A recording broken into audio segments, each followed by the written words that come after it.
Shana Tova, everyone. Chatima Tova. Many of us who are connected with the Goldman Union Camp remember well a tragic day in June of 2013. It was Shabbat afternoon, and everybody was enjoying a little bit of free activity time. There was a group of kids on the athletic field playing ultimate frisbee. Then, out of a clear blue sky with no recognizable storm in the area, a bolt of lightning struck the athletic field, knocking down 3 of the campers. A moment later, when the campers and counselors realized what had happened, they immediately went to work to save the children. 2 of them suffered minor burns and were released from a hospital within a week or so. One of them, a boy named Ethan Kadish, was not so lucky. You likely recognize his name from our Mishaberach list as we've been saying it these last 4 years. Counselors and medical staff worked on Ethan and gave him life-saving CPR, and we're still working on him when the EMS workers arrived. The quick actions of the counselors and staff at camp are certainly responsible for keeping him alive. He was soon transported to Cincinnati Children's Hospital in his home city. As testing continued, it became clear to the doctors and to Ethan's parents, Scott and Alexia, that he had suffered a traumatic brain injury, and that in that moment on the athletic field, their lives changed forever. In the hours and days after Ethan's injury, all hope was focused on survival. When it became clear that he would live, his family's hope shifted. Over the first 3 years, we were driven to the path of recovery, Alexia, his mother, said. Since the beginning, Scott and Alexia have pushed towards recovery, with scores of therapies and visits to specialists, but it's been a year of medical setbacks for Ethan, and his comfort has become their priority. Before that Saturday afternoon, Ethan was an All-American student who loved hitting home runs and performing in the school play. He was an active member of Rockdale Temple in Cincinnati, where he was one of the stars of his class. Ethan now depends on round-the-clock nursing care, a wheelchair, and a feeding tube. He cannot speak or purposefully move his body without assistance. I honestly cannot imagine, even begin to imagine what Ethan's parents have gone through in these last 4 years, and what an emotional roller coaster it's been. Through it all, though, they have somehow managed to maintain an amazingly positive resolve. They have a plan A. It doesn't work, so they move to plan B. They surround themselves with a loving community of family and friends. They even went last summer to Israel with the Cincinnati mission in Ethan's honor. They had one reality. It changed drastically and quickly, and rather than crawling into a hole, they pivoted. They give Ethan the very best care he can get. They remodeled their house to fit his wheelchair in his room and to make the whole place accessible. They started focusing on his comfort when the path of complete recovery seemed beyond reach. Mostly, they have inspired thousands of us who follow their story. This past year, Sheryl Sandberg, the COO of Facebook and the author of the book Lean In, released a book called Option B. In the summer of 2015, Sheryl lost her husband, Dave Goldberg, and the father of her young children in an accident. You may remember that she wrote a touching and raw Facebook post after the end of Shloshim, which went viral. That was after the first 30 days of her husband's death, I should say. She wrote, "A childhood friend of mine who is now a rabbi recently told me that the most powerful one-line prayer he has ever read is, 'Let me not die while I am still alive.' I never would have understood that prayer before losing Dave," she said. "Now I do." I think when tragedy occurs, it presents a choice. You can give into the void, the emptiness that fills your heart, your lungs, constricts your ability to think or even breathe, or you can try and find meaning. She writes, "These past 30 days, I have spent many of my moments lost in that void. And I know that many future moments will be consumed in the vast emptiness as well. But when I can, I want to choose life and meaning." Later in the post, she writes that she's lived 30 years in these 30 days. She's 30 years sadder, but 30 years wiser. In the end of the introduction to her book, she recounts talking to one of her closest friends, Phil, in the weeks after losing her husband. She writes, "Just after losing Dave, I was talking to Phil about a father-child activity. We came up with a plan for someone to fill in for Dave. I cried to Phil, 'But I want Dave,' she wrote. He put his arm around me and he said, 'Option A is not available, so let's just kick the heck out of option B.'" Option B, Plan B. Thank God many of us in the room this morning have not had to deal with this type of tragedy that Sheryl Sandberg describes, nor the kind of pain that the Kadish family has endured. However, I imagine that the vast majority of us have not had a totally smooth option A-oriented life. Unexpected things happen. Perhaps our reality doesn't match the plans that we... The first and maybe hardest thing to do is to take that first step. When some negative event rocks us to our core, we get stuck and we hunker down. Maybe it's happened to you, it certainly happened to me. But if we can take that first step, we can take that next step and the one after that, and then we have inertia on our side. So how do we do this? Sandberg writes, "We plant the seeds of resilience in the way that we process negative events." After spending decades studying how people deal with setbacks, psychologist Martin Seligman found that there are 3 P's that stunt our recovery. Personalization, the belief that everything is our fault. Pervasiveness, the belief that this event will affect all of our life. And permanence, the belief that the aftershocks of this event will last forever. The 3 P's play like the flip side of that pop song from a couple of years ago, "Everything is awesome," and they say everything is awful. The loop in your head repeats, "It's awful, it's my fault it's awful, the whole world is awful, and it's always going to be awful." Hundreds of studies have shown that children and adults recover more quickly when they realize that their hardships are not entirely their fault, they don't affect every aspect of their life, and they won't follow them everywhere forever. Recognizing that negative events aren't personal, pervasive, and permanent makes people less likely to get depressed and better able to cope. Sandberg talks about her application of the 3. She had to stop personalizing her husband's death, stop blaming herself. Her psychologist and the co-author of the book, Adam Grant, told her to permanently cut out the words "I'm sorry" from her vocabulary, which I know is a dangerous thing to do on Yom Kippur. But she was constantly apologizing for crying all the time and for drifting off. She said when she took those words out of her lexicon, just temporarily, she said, "I blamed myself less, and I started to notice that perhaps not everything was terrible." Eventually, she went back to work, which helped with the pervasiveness too.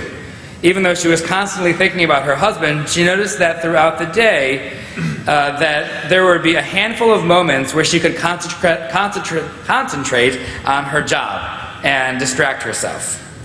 It was the first time that she found any semblance of her old self, she says. The toughest P for Sheryl to contend with was the permanence. She writes, "For months, no matter what I did, I felt like this debilitating anguish would always be there." She is in good company. Studies of our predictions of how we will feel in the future show the same thing over and over again. People tend to overestimate how long negative events will affect us. College students were asked to imagine their current romantic relationship ending and predict how unhappy they would feel 2 months later. Then another group of students were asked to report on their happiness after actually following a breakup. Surprisingly, the ones who experienced the real split were far happier than expected. This is true in other situations as well. Throughout my time as a rabbi, I have seen this play out in a number of situations far more tragic than a breakup. 9 months ago, a friend of mine named Paul, who is a member of our congregation, lost his young wife Maren following a 2-year battle with cancer. As you can imagine, awful all the way around. In those first few days and weeks, Paul had to concentrate on making it through each day. Night times were particularly tough. But then the days turned to weeks, the weeks turned to months, and the pain is still there, but it's not always at the forefront of the mind. We learn to navigate this new life. We lean on people we love. We work really hard to get ourselves to a place where we can begin to feel even a little bit of happiness again. And it takes so much work. And slowly, though, the pain dissipates. It will perhaps always be there in some fashion, But after some time, it's just a part of who we are rather than defining who we are. As Paul told me recently when I called him to ask him about this sermon, he said yes. He said to me, when it comes down to it, it's just better to smile than not to smile. He and his kids are doing remarkably well. So following any setback in our lives, we are able to constantly say to ourselves, it's not my fault. This won't affect every aspect of my life. This acute pain will not last forever. If we can do that, we will have some solid tools to pivot to the option B of our lives and start to walk down that path towards happiness. Our tradition comports with many of these ideals and gives us biblical examples in this high holiday season to get our lives on track, no matter what version of our lives plan we're on. Our Yom Kippur liturgy reminds us that during this day we are supposed to imagine our own selves dying. Rabbi David Wolpe, a well-known conservative rabbi in Los Angeles, says that the lesson of death is clear. We live as if we have forever. Day by day, time dribbles through our fingers. Yom Kippur seeks to make our own death real to us so that we will, in the words of our tradition, use each moment wisely. If we can believe, not intellectually, but in our guts and in our souls that we will die, perhaps we can have a chance to really live. Perhaps we will choose life. Option B. And many of us know the story in the book of Genesis of Joseph and his brothers. Thank you, Andrew Lloyd Webber, for that. Just a quick recap in case you haven't seen the musical. Joseph's brothers are angry with him and they're jealous of him. Their father, maybe not the best parent in the world, favored Joseph, and Joseph made sure that his parents knew that. When they could no longer stand his boasting, they threw him into a deep pit and then sold him into slavery. You can certainly say this was perhaps not the plan A of his life. Following a series of events, Joseph starts to change and becomes helpful to those around him, winning favor with those highest in the Egyptian government. Joseph becomes the number 2 man in all of Egypt, and he creates a comfortable life for himself.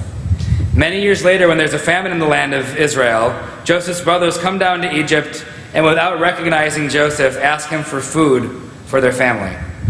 With lots of tension and drama, these are some of the best Torah portions in Genesis, Joseph finally reveals to his brothers who he is and tells them not to be afraid, that he has been able to make a wonderful life for himself, even if that wasn't the original plan. In the Midrash, a creative commentary on the story, there's a beautiful final scene. Joseph and his brothers have just buried their father, and Joseph splits from the group. His brothers watch as Joseph walks slowly for the first time over to the pit where they threw him so many years earlier. They're worried, is he angry at us? Is he going to try and kill us? Our father's not here to protect us anymore. But he is not, and he does not. Joseph, standing by the side of the pit, says a blessing. There's a special blessing that one's obligated to say when they arrive at a place where a miracle happened to them. Blessed are you, eternal God, who performed a miracle for me at this very place. Now, of course, being thrown into a pit by your siblings is far different from suffering the loss of a spouse or a similar tragedy. But from Joseph's response, we can at least learn a model that we can take the next step, that we can get out of bed in the morning, that we can, with love and support, walk this new path of life, even if it takes us a long time to move a short distance. Thank you, God, for supporting me as I navigate this new life. Thank you, God, for comforting me. Thank you, God, for helping me to find even a kernel of joy on this unplanned path. Sandberg shares a particularly poignant moment in her book. About 6 months after Dave died, the daughter of one of her closest friends was becoming a bat mitzvah. It took some convincing for Cheryl to actually attend the service and the event at all. After making it through the service, with the support of her closest friends, they all went to the party that night. As the night began, she watched her kids running around having a great time. One of her oldest friends came up to her and said, "Cheryl, you want to dance? The DJ is playing September by Earth, Wind, and Fire." One of my best friends reached for my hand, she said, and I just went with it.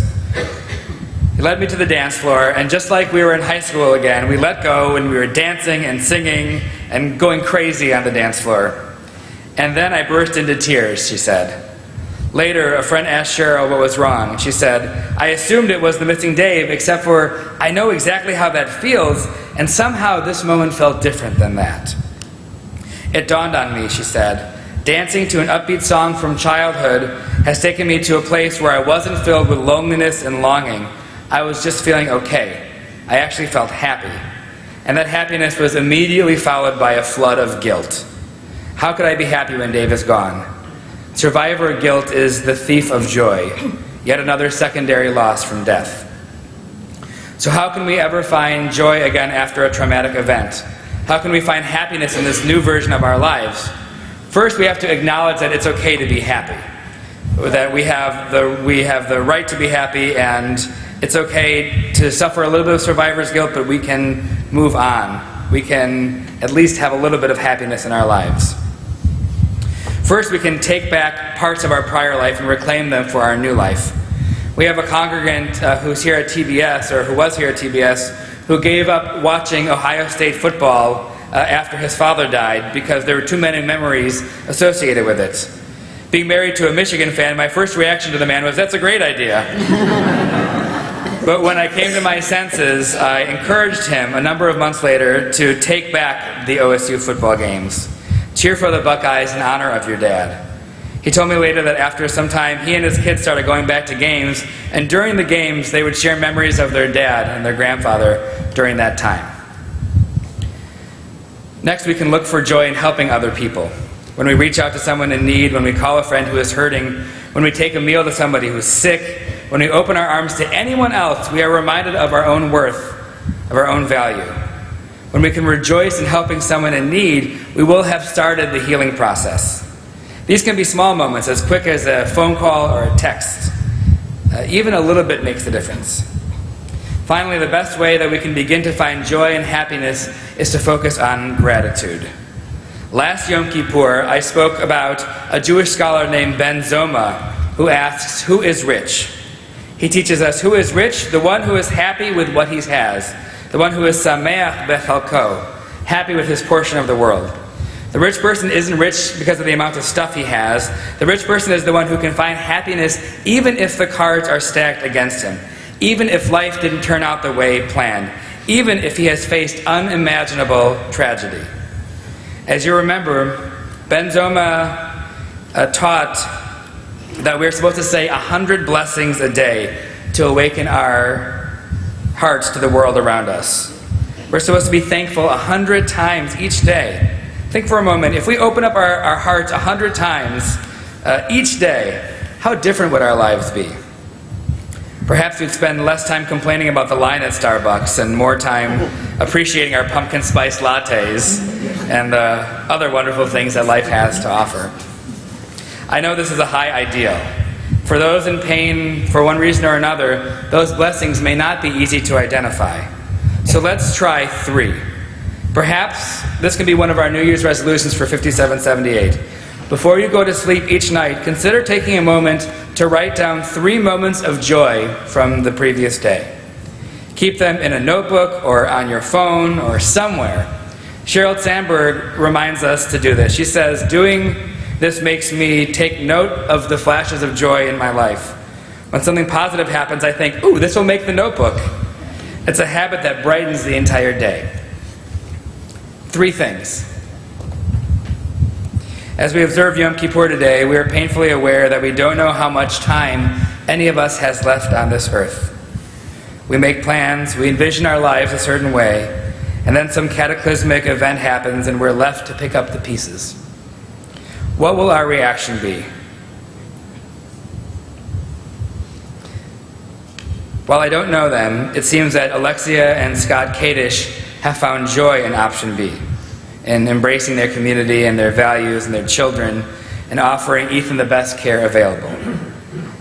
And Sheryl Sandberg works each day to embrace her new life, to live positively for her kids and in memory of her husband, and we can do the same. From our new prayer book, a prayer, The Power of This Day, an empty page, an open book, a day of ultimate questions. Will I still be here next year at this time with loved ones beside me? What's in store for my family? And what will become of my friends? Who will have reason to celebrate?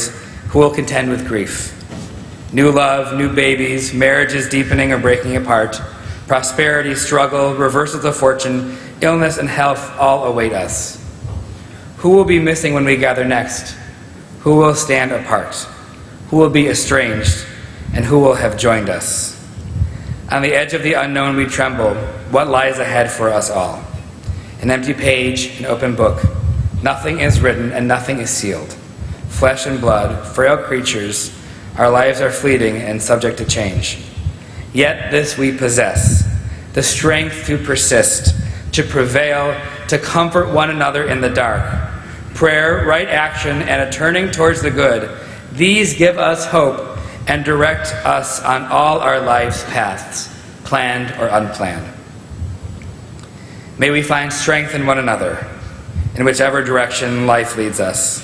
May we strive for gratitude, identifying the boundless blessings and miracles that surround us every day if we but open our eyes to them.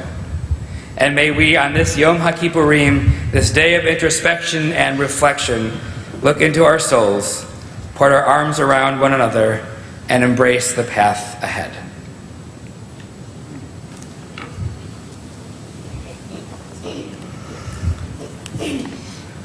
On Yom Kippur,